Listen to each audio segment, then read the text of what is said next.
I started implementing a new lesson progression in my undergraduate level life drawing course, where we utilize the key poses of an animated walk cycle as an efficient framework for observing and analyzing the movements of the human body during forward locomotion.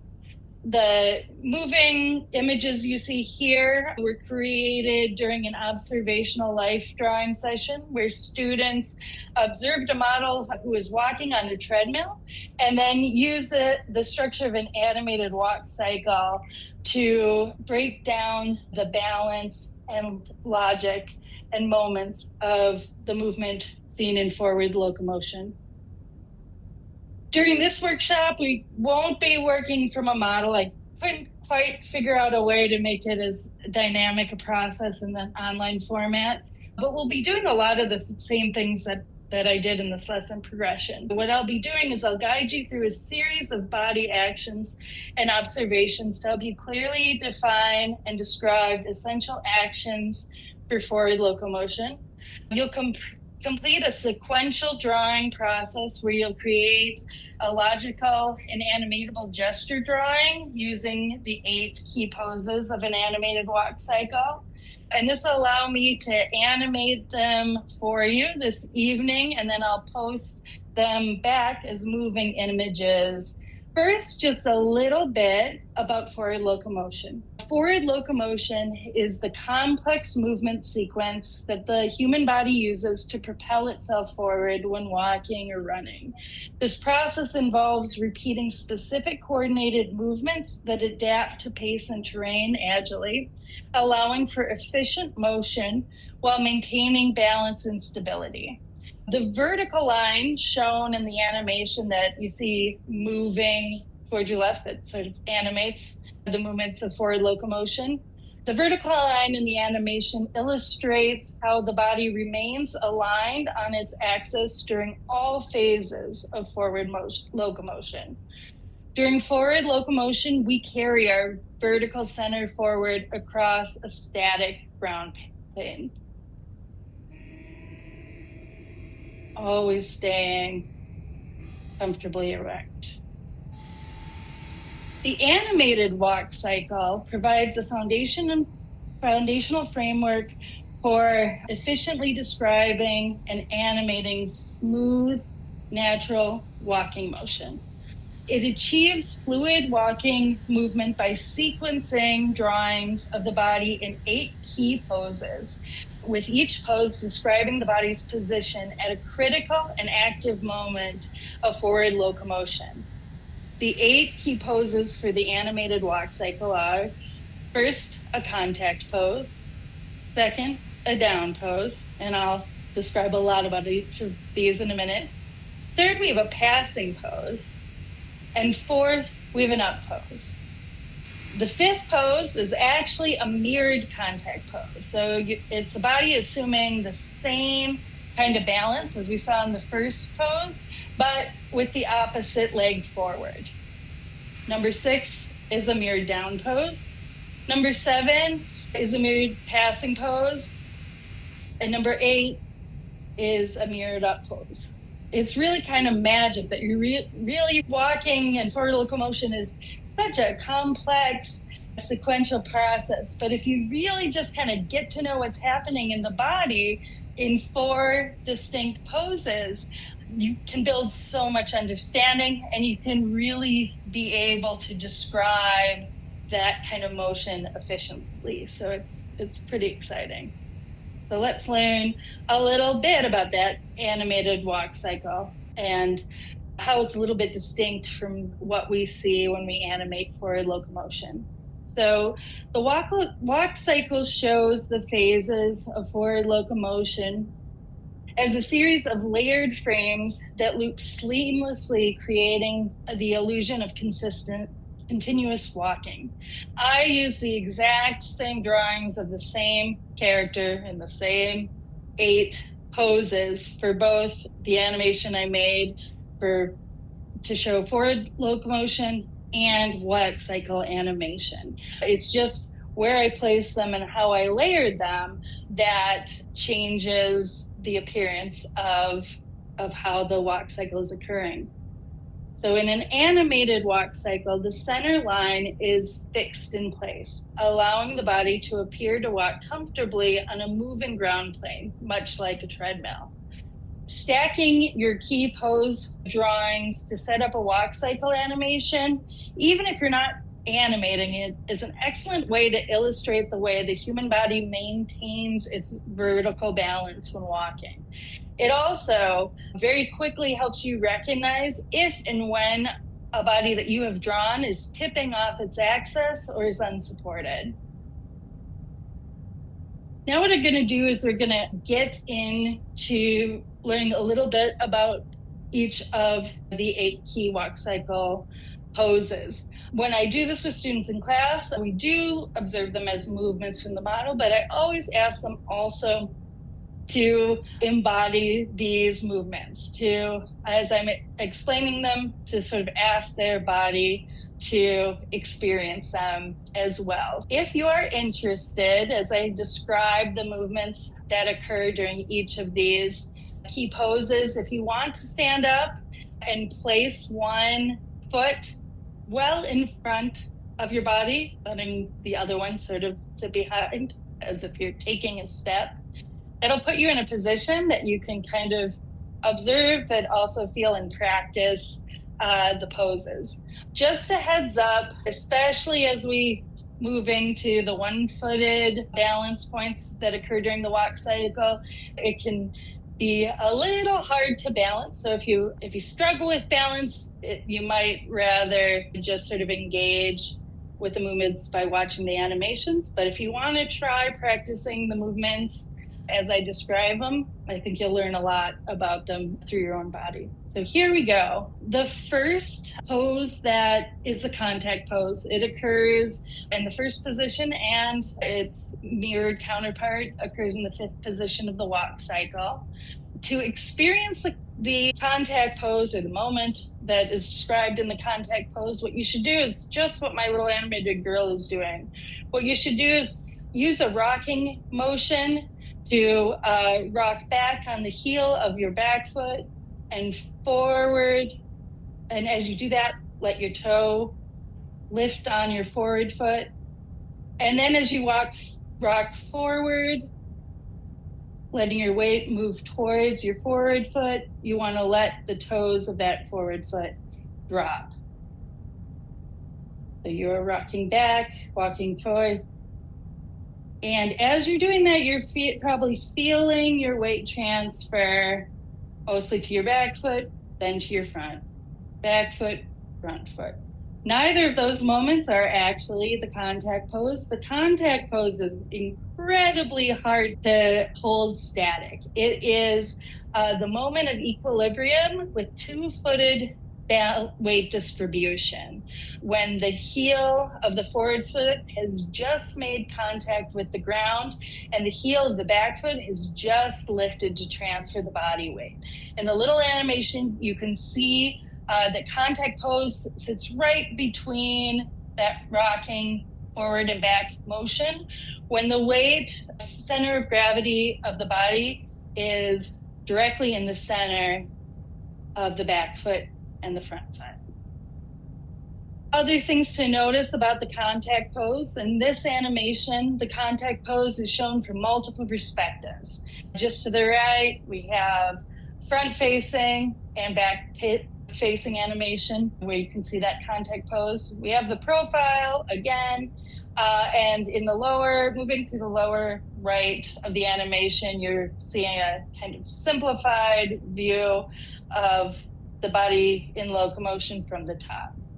At the moment of the contact pose, that's when the colors show up brighter and the label pops up. In this animation, the contact pose is shown from multiple perspectives. Notice how the body's center line is balanced between its feet, both in terms of its forward and lateral weight transfer.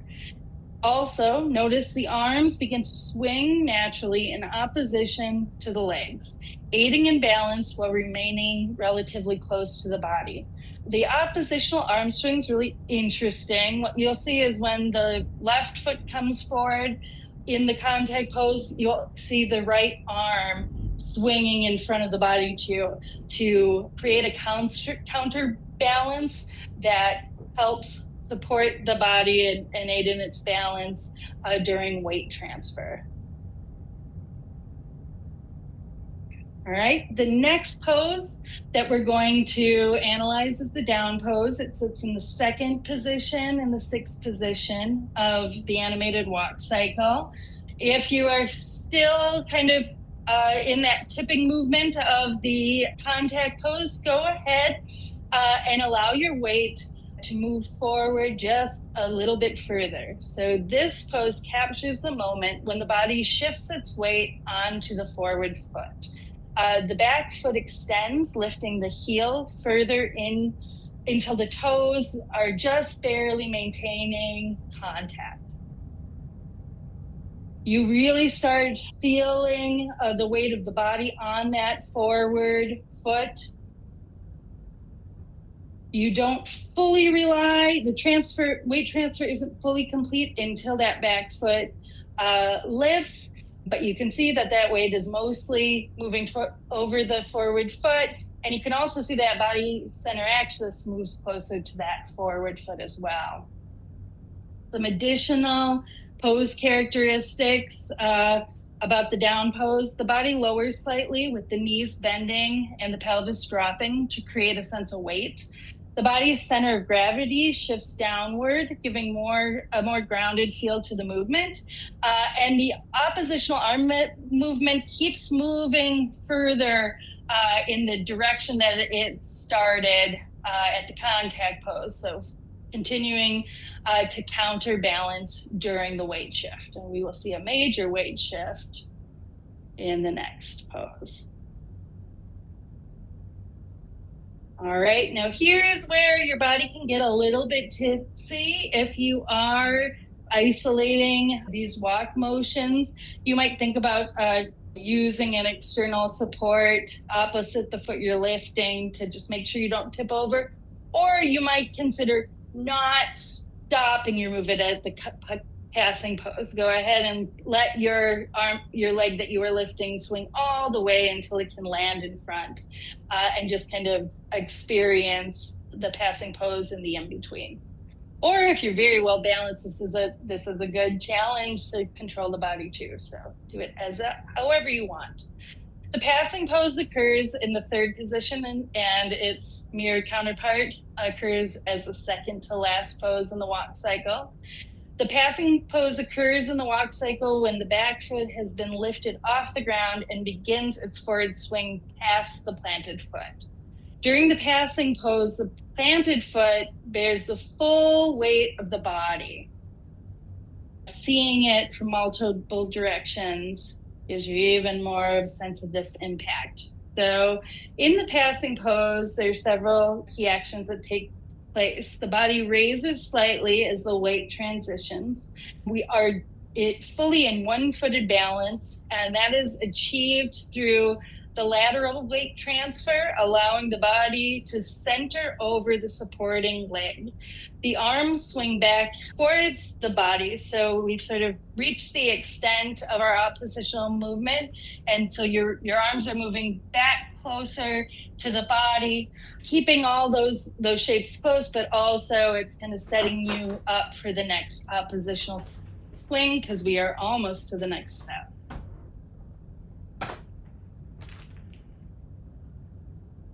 And finally, the fourth and then also the final movement of the animated walk cycle is the up pose. All right. Again, you may start all the way back from your down pose, move through the passing pose, and then go ahead and pull your lifted leg in front of the body to experience the up pose. All right.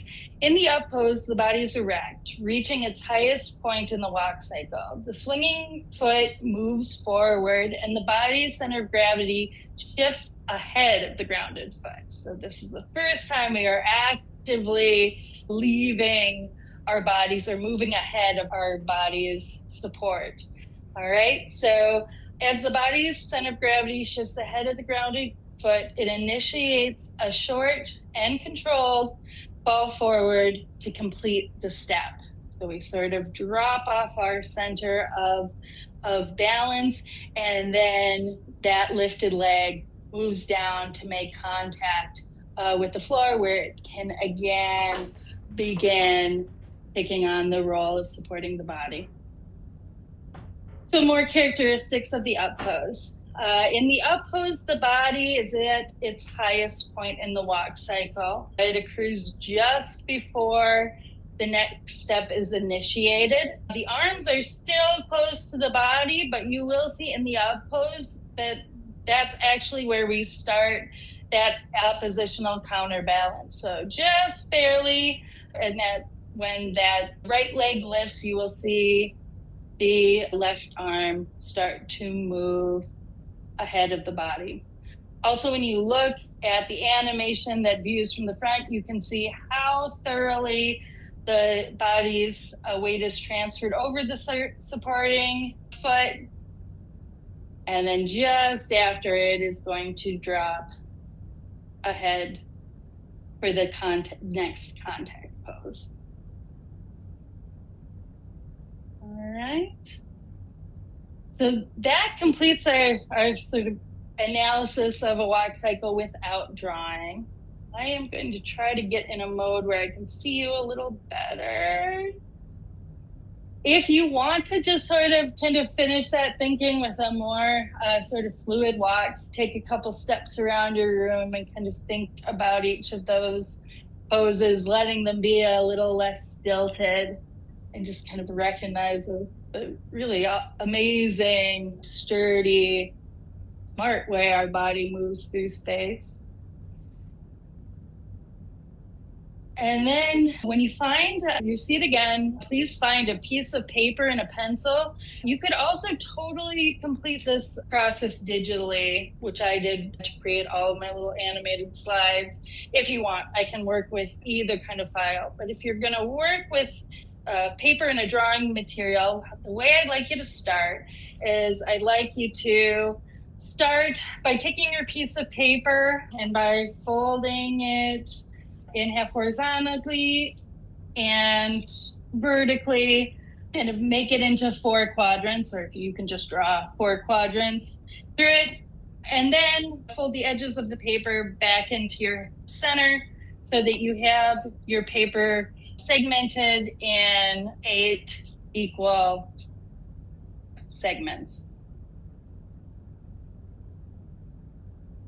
Once you do that, I'd love you to number each of the spaces on your paper just the same way that I have here. Along the upper row, you'll go 1, 2, 3, 4. These will become the frames that we animate.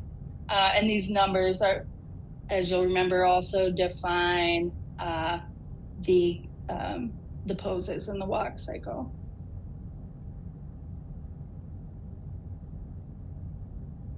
I'm happy to repeat any instructions as we go, but since I know people work at different paces, I'm going to give you the next 2 steps, and then I'll kind of watch the audience and repeat as I see fit. Please don't feel rushed. Once you have your paper kind of folded or divided into its 8 numbered spaces, within each one of those spaces, I'd love for you to draw a central vertical line.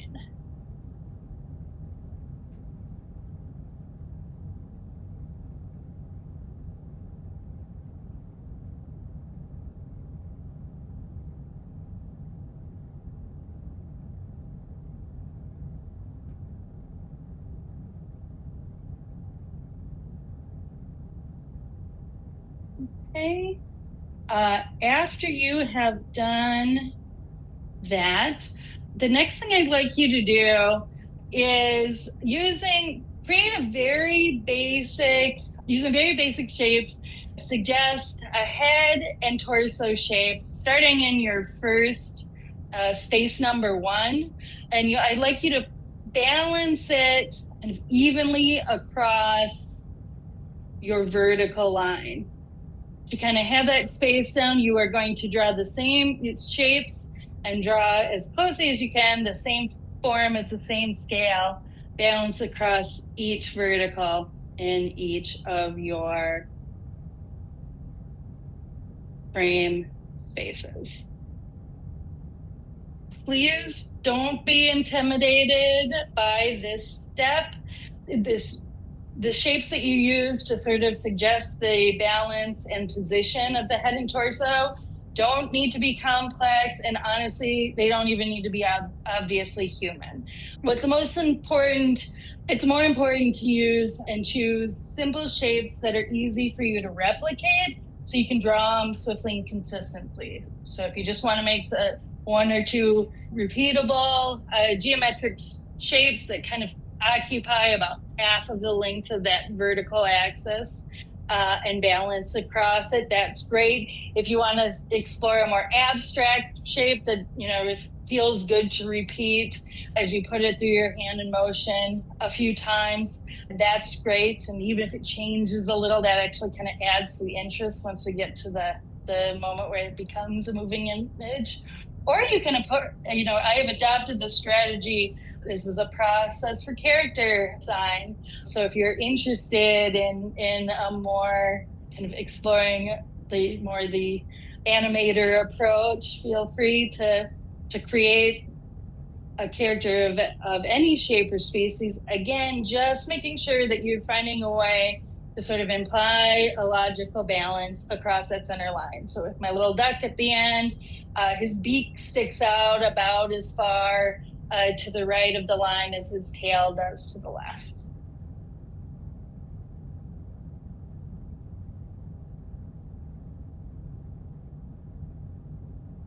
Once you've chosen a shape, repeatable shape for the torso. Oops, I actually meant to go back. I want to give you a little bit more time. Again, repeat that shape, focusing on maintaining consistent scale and hitting the same kind of balance across that line. It's really good practice to sort of balance those same shapes time and again in that same position. It helps build your understanding of that balance, but especially in a figure practice, this kind of repetition makes you much more efficient when you're asked to sort of find those forms when observing a moving subject. And you get more out of your time.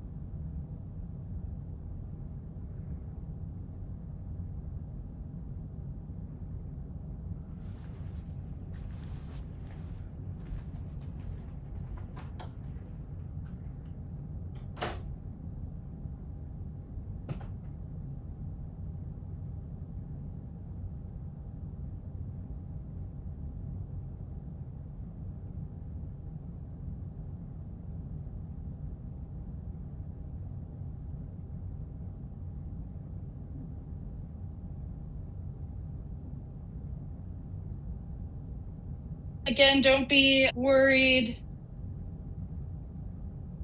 if you're still drawing.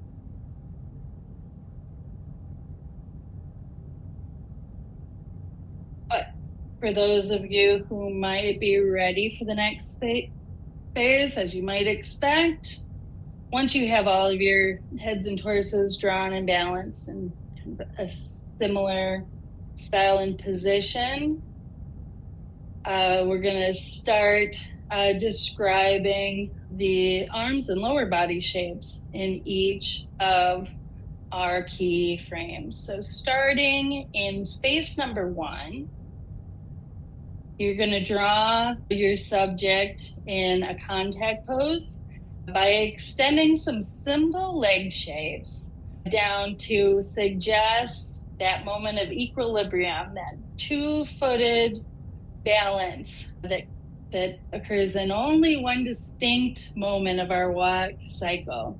To make that happen, you're going to want to put your back foot to the left of your center line and your front foot to the right of your central line, and the distance between heel and toe that you describe should be kind of equally balanced across that center.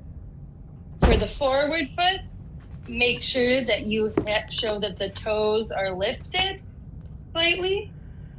For the foot that's behind, make sure that the heel is lifted slightly. Once you get those legs down, just go right ahead and find that same kind of contact pose balance, but make the opposite leg that you use for your forward leg, make that the forward leg this time. So if your character's left leg was forward in frame number 1, make the right leg forward in frame number 5. Also, remember in that contact pose, the arms are moving in an oppositional motion. If the left leg is forward in your contact pose 1, you're going to want to put the arm as if it is swinging in front of the body. And you're going to want to make the left arm as if it is swinging behind. For the mirrored contact pose, you will have the right arm swinging behind and the left arm swinging forward. Or whichever is opposite that forward foot.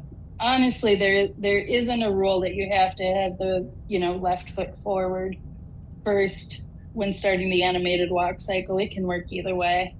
You just need to make sure that in frame 5, you're showing the same phase of movement, but with the opposite leg forward.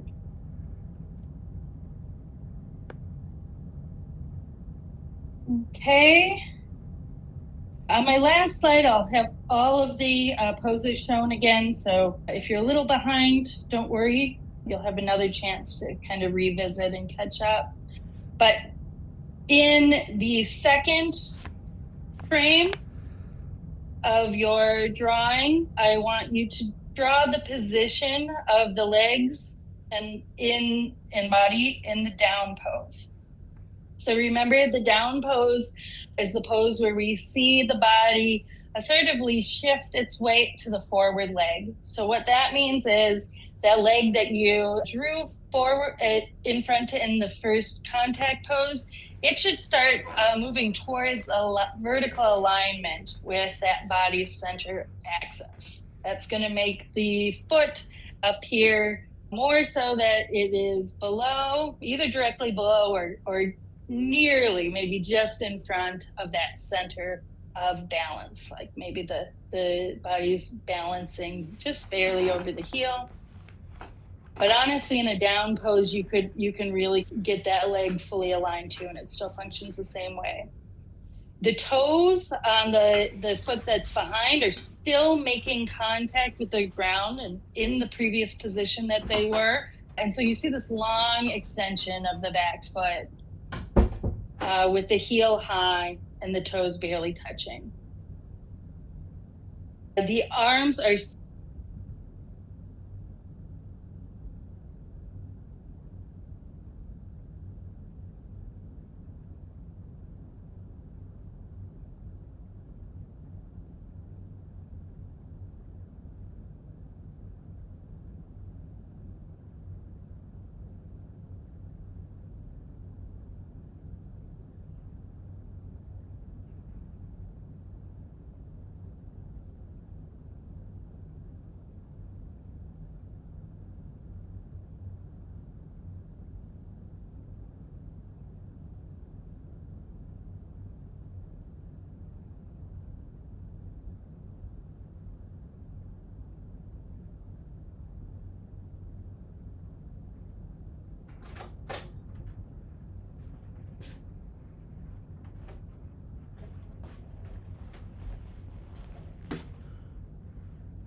in your first pose, you will go ahead and continue that swing even further in front of the body. And the opposite arm will continue that pendulum swing further behind. So this is like our widest body that or our sort of most stretched out pose that we find in our walk cycle.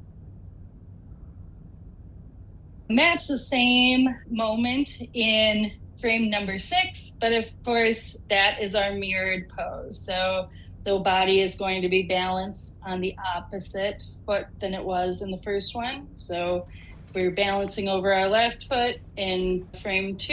Now we're balancing over the right foot in frame 6.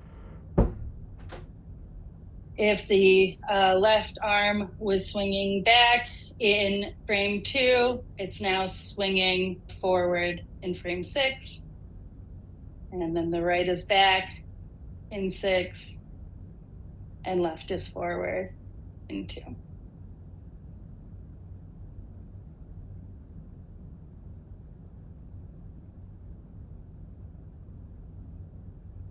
Okay.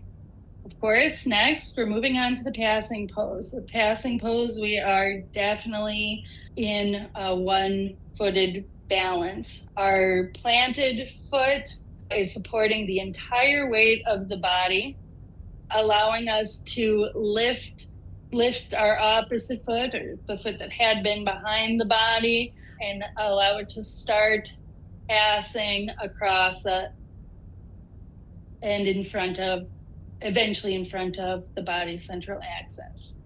All right, so in practical terms, the supporting foot needs to be directly under body center. You're 100% stacking the shapes of the supporting leg in a balanced way across that vertical axis. So that supporting leg has the same balanced relationship as we established in that upper torso. The arms have finished their initial oppositional swing and actually are rocking back towards body center as well. Sometimes this can mean you can show those arms that were really swung out in oppositional motion in your down pose. And they can be kind of just barely in front and behind the body, or you might, in this pose, honestly kind of draw them as if they're overlapping. You might just see the hand that is closest to you, and the other one, it's sort of implied that it's behind or obstructed by the body. You don't see it until the next pose. Supporting foot is, of course, fully planted, and the lifted foot has a strong bend in the knee, and the knee is coming just barely, starting to come in front of the body. Just a little bit.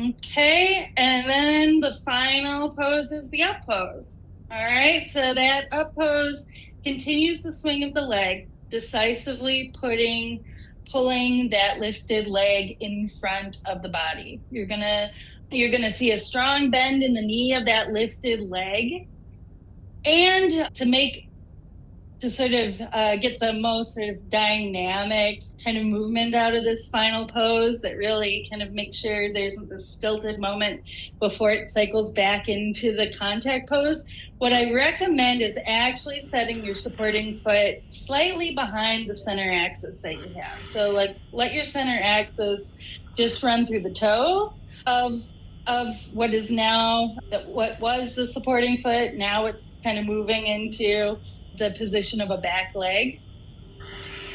All right, and you can kind of see that when you do that, the front edge of the leg becomes a long extended or a diagonal angle.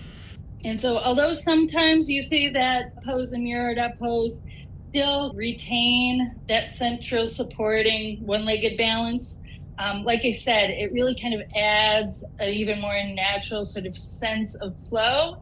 If you kind of show that body as if it's just starting to move off its supporting leg, it's going to be the moment before it does that control fall into the next contact pose. The arms also have started another round of oppositional movement. So you'll see that right now I have in 4, I have the right leg lifted and the right arm has moved back behind the body. In the mirror pose, I have the left leg movement lifted, and you can see that the right arm is kind of arched and as if it's starting, kind of getting some momentum to start its swing again.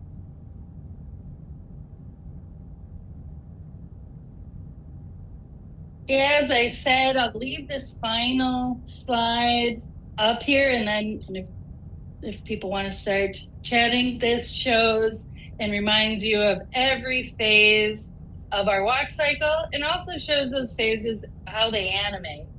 So that can be another reminder. I just realized I probably should have put a central axis on my little animated guy. Guess I didn't have that layer visible, but that's all right. He is up there just to remind you that I really would love if you post these walk cycle drawings on Miro, and if you do, I will reward you by animating them for our session tomorrow. With that's all I have to say. So if anybody has any questions or wants to chat, I think our session technically finishes in